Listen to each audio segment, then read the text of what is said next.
passé en mal quand j'étais là-bas. Vaikra Parashat Tzav. Ah oui. On va dire un petit mot sur la paracha. Et après qu'on fait le petit mot sur la paracha, on va aborder l'abordage. C'était beau, hein. Mais on ne jamais de matin. On va faire un petit Ezrat Hashem sur Pessah.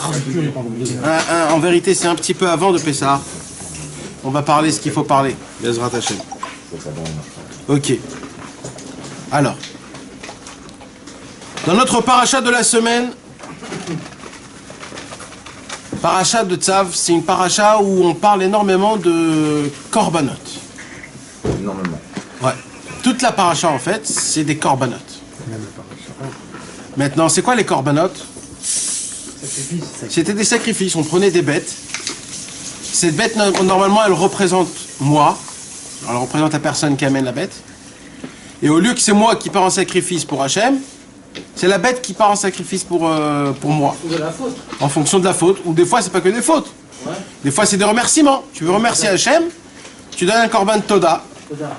Et tu remercies Hachem. Ou alors, Shlamim. Ou alors, Nedava. Ou Hacham. Ou Khatat. Ou Ola. Ça dépend. Il y a plusieurs. Ola, c'est le pire, est-ce qu'il paraît? Ola, c'est celui qui monte complètement. Il est brûlé complètement sur le. Comment on appelle le. Sur l'autel, le misbéar. On le brûle complètement, il va directement chez Hachem. Le reste, on mange. Il y a des trucs qu'on mange, il y a des trucs qu'on mange pas. Il y a. Hein? Il y a que c'est des Kohanim qui mangent, il y a que c'est le nous qu'on mange. Bah oui. Hein? S'il n'y a plus le temple, on a besoin de faire des corbanotes encore? Non. Non. Voilà. On peut plus le faire. C'est ça la question. Comment aujourd'hui on explique ça?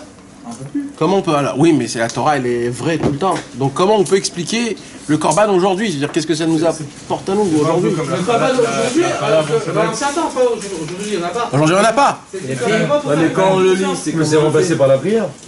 Non, mais il y a énormément de choses qu'on ne peut pas faire avec la prière. Là, ce qui remplace la prière. Si on lit le passage sur le korban. Alors oui, il y en a qui disent que quand on lit le passage de la Torah qui dit le truc, le korban, alors c'est compté comme si que ben, tu lis le korban. Tu fais le korban. Ou alors la Mishnah, le matin quand on dit. Les Ketoret, exactement. Korban, t'es pas sur deux. Comme la Bodata. Minimum, il y en avait beaucoup plus.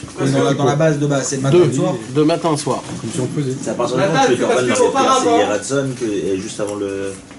Ouais. Où il faut tout faire juste avant le passage. Non, non. Là où il y a les Hiratsan et tout. Qu'est-ce que tu dis? Quand une personne avant faisait la faute, il ne recommençait pas une deuxième fois. C'est tout simplement parce que c'était une adepte pour lui. Pour aller chercher déjà la bête directement. Et en plus de ça, la personne qui lui vend, et quand tu refais le chemin inverse avec la bête, on sait déjà la faute que tu as fait directement. Donc la honte, tu l'as tapé déjà auparavant sur place. Ouais. Et au jour d'aujourd'hui, on est obligé de se faire pardonner par des prières ou par autre chose, comme du Bodédou. Nachon. Mais Rabbi Nathan, lui, comme il est très très très attaché au, comme on appelle ça, le concret, et le concret c'est du jour en jour, comment on fait le korban aujourd'hui?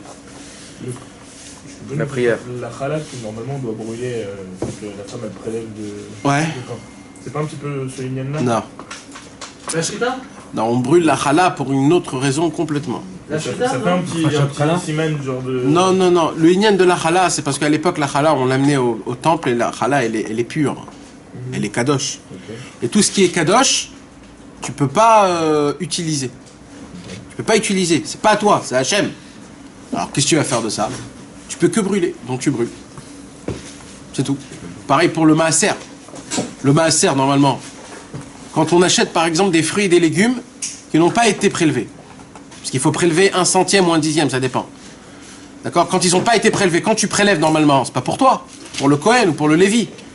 Mais comme aujourd'hui on donne pas parce qu'on sait pas comment ça se passe tout, alors qu'est-ce qu'on fait? On jette, on coupe un petit peu, on jette à la poubelle.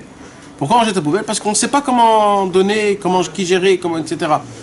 Et c'est comme ça la raison pour laquelle toutes ces choses-là, ce sont des choses qu'aujourd'hui on ne peut pas appliquer. Malheureusement parce qu'on n'a pas de temple. Et quand encore? C'est des trucs comme ça. Bekitsour, ce soir je voudrais parler, parce qu'il n'y a pas beaucoup de l'écouta à la chod sur la paracha, parce que c'est un peu mathématique notre paracha, mais il y a un très... technique, pardon.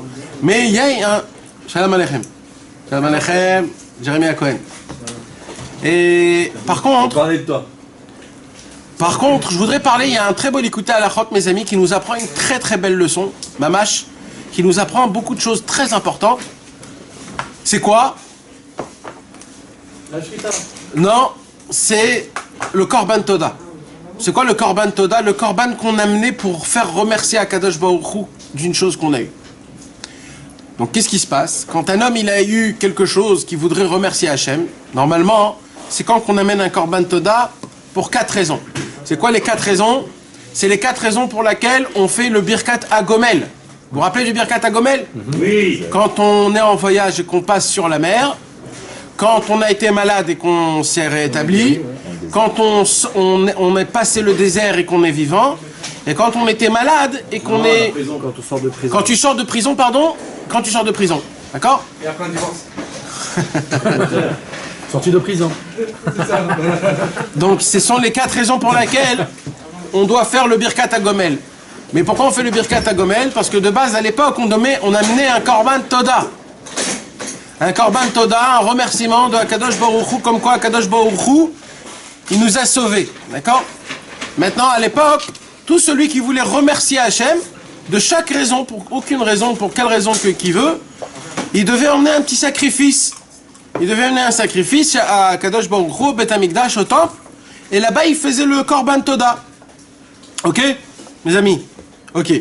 Alors maintenant, il dit Rabbi Nathan, comment aujourd'hui, c'est quoi le secret du sacrifice, du remerciement? Parce que sur chaque korban, il y a une explication qui est merveilleuse. Mais moi, j'ai trouvé dans le Korban Toda quelque chose qui nous parle à nous. Vous savez, c'est quoi le secret? Il dit Rabbi Nathan quelque chose d'exceptionnel. Pourquoi on a l'obligation de remercier Hachem quand il s'est passé quelque chose de mal? C'est une obligation, hein? Celui qui n'emmène pas un korban, c'est-à-dire celui qui ne remercie pas Hachem, ou alors aujourd'hui, comment on fait? Comment on remercie Hachem aujourd'hui? Alors le Toda, c'est quoi? Qu'est-ce que c'est quoi? Alors, c'est comment on remercie Hachem aujourd'hui? Ah, tu dis pas Toda, mais fais secours. Attends. Toda, c'est un remerciement Et une reconnaissance. une reconnaissance. La Féméode. Voilà des gens qui se rappellent. Et c'est quoi le Korban Toda, mes amis? Le Korban Toda, alors, de base, c'est bien de dire le psaume numéro 100. Le psaume numéro 100, Mizmor le Toda, Riou Adonai Kol Haaretz. Ça, c'est un psaume que quand il s'est passé quelque chose et tu veux remercier Akadosh Baruch Hu, il faut lire ce psaume. D'accord? Non, 100. 100. D'accord? Maintenant, qu'est-ce qui se passe? Il se passe que quand il y a aussi le passage qu'on dit à la prière, Atoda ve'el nazir kochim kalim shritatan batzafon. Celui qui lit l'Ektoret le matin. Après ça. Ouais, après l'Ektoret, eh ben, il y a la petite Mishnah dans Masechet Zvarim, où là-bas il dit Atoda ve'el nazir, ça aussi, quand tu le lis, c'est compté comme si tu as amené le Toban. Mais ça, c'est pour les gens qui sont avec des livres, les gens qui sont sans livres, et qui ont un cœur pour Akadosh Baruch Hu, qui veulent remercier Hachem. Rabbi Nathan pose la question, c'est pourquoi on a été presque obligé de remercier Hachem quand il s'est passé quelque chose de mal, et je dois le remercier. Pourquoi? Quand il s'est passé quelque chose de mal. Ouais. Ah, et que- Bah, C'est parce que si tu le remercies que pour ce qui est bien, tu le prends pour un tiroir Il caisse. agit au-dessus de la nature de... Non, mais tu peux pas obliger quelqu'un. Tu peux demander, mais pas obliger. Ça, c'est une obligation. C'est un miracle. Hein? C'est un miracle. C'est un miracle. C'est au-dessus de la nature. Mais c'est pas d'Afka au-dessus de la nature quand tu passes le bêta sur la prison ou alors des choses comme ça. Alors écoutez la belle leçon que Rabbeinu il nous apprend. Parce que pour Dieu, le bien et le mal, ça n'existe pas. Ouais, mais nous, c'est nous le Inyan. Dieu, c'est Dieu. Moi, c'est moi. Tu comprends? Dieu, il m'a mis dans un monde où il y a le bien et le mal. Mais tout ce qui fait Dieu, c'est pour le bien. Oui, mais ça, c'est une émouna. Moi, je le ressens pas, moi. Moi, Chazé Shalom, quand je me suis coupé le doigt, point barre. Après, on dit, il faut. D'accord, mais moi, j'ai mal. Là, j'ai du sang qui pisse. Qu'est-ce que tu veux que je fasse? Alors, écoutez bien ce qu'il dit Rabbi Nathan, quelque chose d'exceptionnel. Fabuleux. Il dit Rabbi Nathan, tu sais pourquoi tu dois remercier Akadosh Baruch Hu? Tu es obligé de remercier Akadosh Baruch Hu quand tu as eu du mal. C'est parce que quand tout allait bien, tu lui disais pas merci. Alors Akadosh Baruch Hu, il te dit, ah, tu me dis pas merci, tu crois que tout est normal? Ok.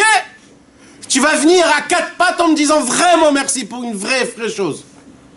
C'est la seule raison pour laquelle une personne, Chazvé Shalom, il lui arrive des problèmes. Pourquoi il lui arrive des problèmes? Il lui arrive des problèmes parce qu'il n'a pas remercié Hachem quand tout allait bien. Mais tu le dis, tous les jours, on doit dire pendant 30 minutes à Kadosh Baruch Hu de le remercier. Ouais. 72, Ça s'entend un peu comme une vengeance. Hein.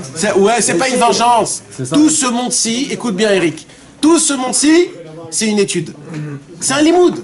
Tu comprends, c'est un limoud. Ce monde, c'est un limoud. Mais non, mais on peut pas C'est- marchander avec Hachem. Stage d'apprentissage. Mais on marchande pas. Mais non, mais alors ça dit ici qu'on l'a pas... Ça, c'est une leçon. Non, alors c'est qu'on l'a pas remercié ou qu'on l'a pas bien remercié. Non, on l'a pas remercié. Ça dit pas bien. Non, pas remercié. On l'a pas remercié. Ou alors, C'est pas remercié peut-être. non, on l'a pas remercié. On l'a pas remercié. Il fallait pas remercier. T'as remercié aujourd'hui que t'as une femme et des enfants. Ouais. Alors, Baruch Hashem, grâce à Dieu. Mais il y a des problèmes quand même. Ça fait rien, ça fait rien. Bezrat Hashem. T'imagines si... Moi, je te remercie aujourd'hui de ne pas avoir tué ma femme. La prière, c'est pas Ah tiens, remercier. ça faut que j'aille... Hein? Non, non, non, c'est une prière. Non, l'avdavka, l'avdavka. Il faut remercier sur la chose elle-même. Sur la chose elle-même, mamash. Tu peux pas remercier pour... Enfin, du moment où on voit sa main, genre qui agit dans une situation qui était complètement de ouf, il faut le remercier. Non, non, dans tout, des petites choses. Des petites choses. Tu remercies Hachem que tu as des pulls à mettre tous les jours. À l'époque, on mettait un seul habit pendant une semaine. Quand on fait les brachot, c'est pas un remerciement. Tu vois sa main, en réalité, tu Alors non, alors Abeno il te dit, c'est quand tu vas voir sa main? Quand t'es en galère. C'est quand t'es en galère. Mais pourquoi rentrer en galère? parce que tu peux le faire depuis le départ. Exactement. Pourquoi tu dois voir la main comme ça? C'est quand t'es rentré en galère. Alors, et pourquoi t'es rentré en galère? Parce que tu l'as pas remercié, t'as pas vu la main d'Akadosh Baruch Hu de base. C'est ça le secret. C'est ça le Korban Toda. Imal Toda écrivez-nous. Et là il dit Rabbi Nathan, c'est pour ça que comment on dit un sacrifice en hébreu? Korban. Korban. Korban vient du mot Karov. C'est qu'en fait, il dit Rabbi Nachman, comment on peut amener un Korban aujourd'hui, un sacrifice aujourd'hui, se rapprochant d'Akadosh Baruch Hu. Un homme qui se rapproche d'Akadosh Baruch Hu, il se sacrifie comment? Il se sacrifie de ce monde-ci pour arriver dans le monde futur. Moi, tous les matins, je dis un fascicule pour remercier Kadosh Baruch Hu. Ah, Chazak, c'est très important ça. Je voulais ben mettre ça l'imprimer en français, il existe en français. Je voulais le donner à toutes les personnes que... C'est lequel?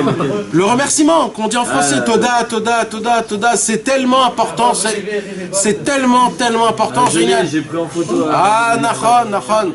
Ben, on va l'imprimer, on va l'imprimer. Alors mes amis, ben mettre c'est important, celui qui l'a, le lire. Mais il faudrait le faire en français aussi. Je crois qu'il l'est en français, ils l'ont fait en français. Non, mais ils l'ont fait Pas bien. Torah Box, là. Ah bah c'est pas alors, Ouais, mais d'accord, Ah, mais en français c'était malade. Tout le monde si tu le remercies, mais si, On lit le fascicule, à la place, non. Même pas télé. Ouais, les écoles, si, mais si ça. Non, faut doubler. En tout cas, faut au moins Double, doubler. mais ne fais pas soit ça ou soit ça. Bon, enfin bref. là-dessus en français. t'es tapé. Ok mes amis, c'est important, d'accord?